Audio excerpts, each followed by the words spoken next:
Hi friends, welcome to my YouTube channel. ನಾನು ಇವತ್ತು France ಕರಿ ಮಾಡೋದು ಹೇಗೆ ಅಂತ ಹೇಳ್ಕೊಡ್ತೀನಿ. ಇದು ತುಂಬ ಈಸಿಯಾಗಿ ಮಾಡ್ಕೋಬೋದು, ಹಾಗೆಯೇ ತುಂಬಾ ಟೇಸ್ಟಿಯಾಗಿರುತ್ತೆ. ನಾವೀಗ ಫ್ರಾನ್ಸ್ ತರೋಣ ಅಂತ ಹೋಗಿದ್ವಿ. ನಮಗೆ ಶಿವಮೊಗ್ಗದಲ್ಲಿ ಮಲ್ಪೆಯಿಂದ ಬಂದಿರೋ ಫಿಶ್ ಸಿಗುತ್ತೆ, ತುಂಬಾ ಚೆನ್ನಾಗಿರುತ್ತೆ, ಫ್ರೆಶ್ ಆಗಿರುತ್ತೆ. ಸೊ ನಾವು ಅಲ್ಲಿಂದ ಫಿಶ್ ತೊಗೊಬಂದ್ವಿ, ಅಂದರೆ ಫ್ರಾನ್ಸ್ ತೊಗೊಬಂದ್ವಿ. ಇದನ್ನು ಮನೇಲೇ ಕ್ಲೀನ್ ಮಾಡ್ಕೋಬೋದು, ತುಂಬ ಈಸಿ. ಜಸ್ಟ್ ಮೇಲ್ಗಡೆ ತೆಗೆದ್ಬಿಟ್ಟು ಅದ್ರ ಒಳಗಡೆ ಒಂದು ಬ್ಲ್ಯಾಕ್ ಇರುತ್ತೆ, ಅದನ್ನು ತೆಗೆದು ಕಾಲೆಲ್ಲ ತೆಗೆದು ಹೆಡ್ ತೆಗೆದ್ರೆ ಆಯಿತು. ಯಾಕಂದರೆ ಫ್ರಾನ್ಸ್ ಶಿಟ್ಟು ಹೆಡ್ಡೆಲ್ಲ ಇರುತ್ತೆ ಅಂತ ಹೇಳ್ತಾರೆ, ಅದಕ್ಕೋಸ್ಕರ ನಾವು ಹೆಡ್ ಯೂಸ್ ಮಾಡಲ್ಲ. ಸೊ ನಾನೇ ಮನೇಲಿ ಕ್ಲೀನ್ ಮಾಡಿಕೊಂಡೆ, ತುಂಬಾ ಈಸಿ ಇದ್ದು. ದೊಡ್ಡ ದೊಡ್ಡ ಫ್ರಾನ್ಸ್ ಅಂದರೆ ನಾವೇ ಕ್ಲೀನ್ ಮಾಡ್ಕೋಬೋದು. ಕ್ಲೀನ್ ಮಾಡಿ ಇದಕ್ಕೆ ಸಾಲ್ಟ್ ಹಾಕ್ತಾಯಿದ್ದೀನಿ. ಫಸ್ಟ್ ಇದಕ್ಕೆ ಸಾಲ್ಟು ಮತ್ತು ಅರಿಶಿನ ಪುಡಿ ಹಾಕಿ ಸ್ವಲ್ಪ ಹೊತ್ತು ಮ್ಯಾರಿನೇಟ್ ಮಾಡಬೇಕು, ಯಾಕಂದರೆ ಇದು ಸ್ವಲ್ಪ ಸ್ಮೆಲ್ಲಿ ಇರುತ್ತಲ್ವ. ಅರಿಶಿನ ಪುಡಿ ಹಾಕಿದ್ರೆ ಸ್ಮೆಲ್ ಕಮ್ಮಿ ಆಗುತ್ತೆ ಅಂತ ಹೇಳ್ಬಿಟ್ಟು ಅರಿಶಿನ ಪುಡಿ ಮತ್ತು ಸಾಲ್ಟ್ ಎರಡನ್ನೂ ಹಾಕ್ಬಿಟ್ಟು ಚೆನ್ನಾಗಿ ಮಿಕ್ಸ್ ಮಾಡಿ ಸ್ವಲ್ಪ ಹೊತ್ತು ಫ್ರಿಜ್ಜಲ್ಲಿ ಇಟ್ಕೊಂಡ್ರೆ ಆಯಿತು. ಅಂದರೆ ನಾನು ಮಸಾಲೆ ಎಲ್ಲ ಮಾಡ್ಕೊಳ್ಳೋಷ್ಟೊತ್ತಿಗೆ ಇದನ್ನು ಫ್ರಿಜ್ಜಲ್ಲಿ ಇಟ್ಕೊತೀನಿ. ನೀವು ಎಷ್ಟೊತ್ತಾದರೂ ಇಟ್ಕೋಬೋದು. ಅದು ಚೆನ್ನಾಗಿ ಸಾಲ್ಟ್ ಎಲ್ಲ ಹೀರ್ಕೊಳ್ಳುತ್ತೆ ಚೆನ್ನಾಗಿ. ಮತ್ತು ಸಾಲ್ಟ್ ಸ್ವಲ್ಪ ಕಮ್ಮಿನೇ ಹಾಕಬೇಕು. ನಾವು ಯಾವುದೇ ಸೀ ಫುಡ್ ಮಾಡಿದ್ರೂ ಸಾಲ್ಟ್ ನೋಡಿಬಿಟ್ಟಿನೇ ಹಾಕಬೇಕು. ಇವಾಗ ಇದಕ್ಕೆ ನಾನು ಮಸಾಲೆ ಮಾಡ್ಕೊಳ್ತಿದ್ದೀನಿ. ತುಂಬಾ ಈಸಿ ಮಸಾಲೆ ಮಾಡ್ಕೊಳ್ಳೋದು. ಸ್ವಲ್ಪ ಕಾಯಿ ತೊಗೊಂಡಿದ್ದೀನಿ, ಹುಣಸೆಹಣ್ಣು ಸ್ವಲ್ಪ ನೆನೆಸಿಟ್ಕೊಂಡಿದ್ದೀನಿ, ಶುಂಠಿ, ಬೆಳ್ಳುಳ್ಳಿ, ಕಾಳು ಮೆಣಸು, ಜೀರಿಗೆ ಮತ್ತು ಅರಿಶಿನ ಪುಡಿ, ಇಷ್ಟೇ. ಅಂದರೆ ನಾವು ಫಿಶ್ ಸಾಂಬಾರಿಗೆಲ್ಲ ತೊಗೊಳ್ತೀವಲ್ಲ ಅದೇ ಥರ. ಟೊಮೆಟೊ, ಈರುಳ್ಳಿ ನಾನು ಫ್ರೈ ಮಾಡ್ಲಿಕ್ಕೆ ಹಾಕ್ತೀನಿ, ಸೊ ಮಿಕ್ಸಿಗೆ ಹಾಕಲ್ಲ. ಸ್ವಲ್ಪ ಖಾರಕ್ಕಾಗಿ ಮೆಣಸು ತೊಗೊಳ್ತಾ ಇದ್ದೀನಿ, ಒಣ ಮೆಣಸು. ನೀವು ನಿಮಗೆ ಖಾರಕ್ಕೆ ಎಷ್ಟು ಬೇಕೋ ಅಷ್ಟು ತೊಗೋಬೋದು. ನಾನು ತೊಗೊಂಡಿರ್ತೀನಿ ಅರ್ಧ kg ಫ್ರಾನ್ಸು, ಸೊ ಅರ್ಧ kgಗೆ ಎಷ್ಟು ಬೇಕೋ ಅಷ್ಟು ತೊಗೊಂಡಿದ್ದೀನಿ. ನೀವು ಕ್ವಾಂಟಿಟಿ ನೋಡ್ಕೊಂಬಿಟ್ಟು ಮಾಡ್ಬೋದು. ಮತ್ತು ಇದಕ್ಕೆ ಧನಿಯಾ ಪುಡಿ ಹಾಕ್ತಾಯಿದ್ದೀನಿ, ಒಂದು 3/4 ಸ್ಪೂನಷ್ಟು ಧನಿಯಾ ಪುಡಿ ಹಾಕ್ಕೊಂಡಿದ್ದೀನಿ. ಇದಿಷ್ಟೇ ಚೆನ್ನಾಗಿ ಗ್ರೈಂಡ್ ಮಾಡಿಕೊಂಡ್ರೆ ಆಯಿತು. ಇದಿಷ್ಟು ಗ್ರೈಂಡ್ ಮಾಡ್ಕೊಳ್ಳೋಷ್ಟೊತ್ತಿಗೆ ನಾನಿಲ್ಲಿ ಫ್ರಾನ್ಸ್ನ ಫ್ರೈ ಮಾಡ್ಕೊಳ್ತೀನಿ. ಆ್ಯಕ್ಚುಲಿ ನಾವು ಮನೇಲೆಲ್ಲ ಮಾಡಿದ್ರೆ ಮಸಾಲೆ ಮಾಡಿಬಿಟ್ಟು ಮಸಾಲೆ ಕುದಿಸಿ ಅದಕ್ಕೆ ಫ್ರಾನ್ಸ್ ಹಾಕ್ತೀವಿ.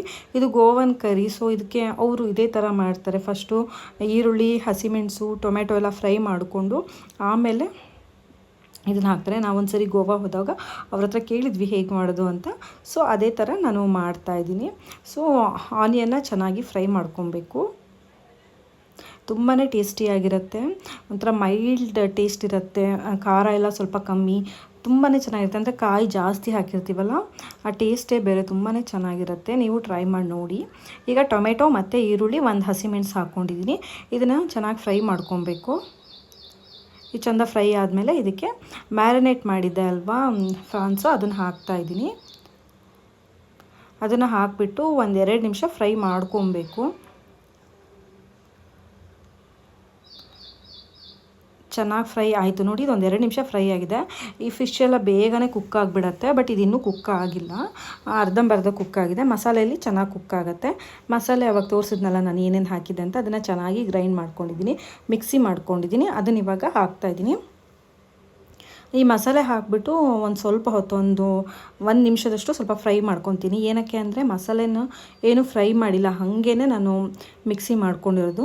ಫ್ರೈ ಏನು ಮಾಡಬೇಕಂತ ಇಲ್ಲ ಇದಕ್ಕೆಲ್ಲ, ಮೀನು ಸಾಂಬಾರಿಗೆಲ್ಲ ಫ್ರೈ ಮಾಡ್ಕೊಳ್ಳೋದೇನು ಬೇಡ. ಜಸ್ಟ್ ಇದನ್ನೇ ಸ್ವಲ್ಪ ಒಂದೆರಡು ನಿಮಿಷನೂ ಇಲ್ಲ, 1 ನಿಮಿಷದಷ್ಟು ಫ್ರೈ ಮಾಡ್ಕೊಂಡಿದ್ದೀನಿ. ಇವಾಗ ಇದಕ್ಕೆ ನೀರು ಹಾಕ್ತಾಯಿದ್ದೀನಿ, ಮಿಕ್ಸಿ ಜಾರಿಂದನೇ ನೀರು ಹಾಕ್ತಾಯಿದ್ದೀನಿ. ತುಂಬ ಏನು ನೀರು ಮಾಡ್ಕೊಬಾರ್ದು, ತುಂಬ ನೀರಾದರೂ ಚೆನ್ನಾಗಿರಲ್ಲ, ಸ್ವಲ್ಪ ಗಟ್ಟಿನೇ ಮಾಡ್ಕೊಬೇಕು. ಇವಾಗ ಚೆನ್ನಾಗಿ ಮಿಕ್ಸ್ ಮಾಡಿಬಿಟ್ಟು ಉಪ್ಪು ಎಷ್ಟು ಬೇಕು ರುಚಿಗೆ ನೋಡಿ ಹಾಕ್ಕೋಬೇಕು. ಯಾಕಂದರೆ ನಾನು ಆಲ್ರೆಡಿ ಫ್ರಾನ್ಸ್ಗೆ ಉಪ್ಪು ಹಾಕಿದ್ದೀನಿ, ನೀವು ಟೇಸ್ಟ್ ನೋಡ್ಕೊಂಡು ಹಾಕ್ಕೊಳ್ಳೋದೇ ಬೆಟರು. ನಾನೀಗ ರುಚಿಗೆ ಎಷ್ಟು ಬೇಕೋ ಅಷ್ಟು ಉಪ್ಪು ಹಾಕ್ಕೊಂಡು ಪ್ಲೇಟ್ ಮುಚ್ಚಿಬಿಟ್ಟು ಕುದಿಸ್ತಾ ಇದ್ದೀನಿ. ಮೀಡಿಯಮ್ ಲೋವರ್ ಫ್ಲೇಮಲ್ಲೇ ಕುದೀತಾ ಇದೆ. ಇದು ಚೆನ್ನಾಗಿ ಕುದ್ಮೇಲೆ ರೆಡಿ ಆಗಿರುತ್ತೆ. ಆಲ್ರೆಡಿ ಒಂದು 1/2% ಅದು ಫ್ರೈ ಮಾಡ್ಕೊತಾನೆ ಕುಕ್ ಆಗಿರುತ್ತೆ ಫ್ರಾನ್ಸು. ಇನ್ನು ಅರ್ಧ ಈ ಥರ ಮಸಾಲೆಯಲ್ಲಿ ಕುದೀತಾ ಕುಕ್ ಆಗುತ್ತೆ. ತುಂಬಾ ಚೆನ್ನಾಗಿರುತ್ತೆ, ತುಂಬಾ ಟೇಸ್ಟಿಯಾಗಿರುತ್ತೆ. ನೀವೂ ಟ್ರೈ ಮಾಡಿ ನೋಡಿ. ಇದು ಇವಾಗ ರೆಡಿ ಆಗಿದೆ. ರೈಸ್ ಜೊತೆಗಂತೂ ಒಂದೊಳ್ಳೆ ಕಾಂಬಿನೇಷನು, ಆರಾಮಾಗಿ ಮನೇಲಿ ಮಾಡ್ಕೋಬೋದು. ಮತ್ತು ಏನಂದರೆ ನಾವಿವಾಗ ಗೀ ರೋಸ್ಟ್ ಅದೆಲ್ಲ ಮಾಡ್ಕೊಳ್ಳೋದಕ್ಕಿಂತ ಈ ಥರ ಮಾಡಿಕೊಂಡ್ರೆ ಗೀ ರೋಸ್ಟ್ಗಿಂತ ಇದನ್ನು ಚೆನ್ನಾಗಿರುತ್ತೆ. ಎರಡನ್ನೂ ಮಾಡ್ಕೋಬೋದು. ನಾನು ಗೀ ರೋಸ್ಟಿಂದು ರೆಸಿಪಿನೂ ಅಪ್ಲೋಡ್ ಮಾಡಿದ್ದೀನಿ, ಅದನ್ನು ನೋಡಿ. ಅದು ತುಂಬಾ ಚೆನ್ನಾಗಿರುತ್ತೆ. ಯಾವಾಗಲೂ ಆ ಥರ ಮಾಡ್ಕೊಂಡು ತಿನ್ನೋದಕ್ಕಿಂತ ಈ ಥರ ಒಂದು ಗ್ರೇವಿ ಮಾಡ್ಕೊಂಡು ತಿಂದರೆ ಚೆನ್ನಾಗಿರುತ್ತೆ ಅಂತ ನಾನು ಈ ಗ್ರೇವಿ ಮಾಡಿದ್ದೀನಿ. ನೀವು ಟ್ರೈ ಮಾಡಿ ನೋಡಿ ಹೇಗಿತ್ತು ಅಂತ ನನಗೆ ಕಮೆಂಟ್ ಮಾಡಿ. Thank you all for watching. ಹೀಗೆ ನಾನು ಎಲ್ಲ ವೀಡಿಯೋಸ್ನೂ ನೋಡ್ತಾ ಇರಿ. ಲೈಕ್, ಶೇರ್, ಕಮೆಂಟ್ ಮಾಡಿ. Thank you all.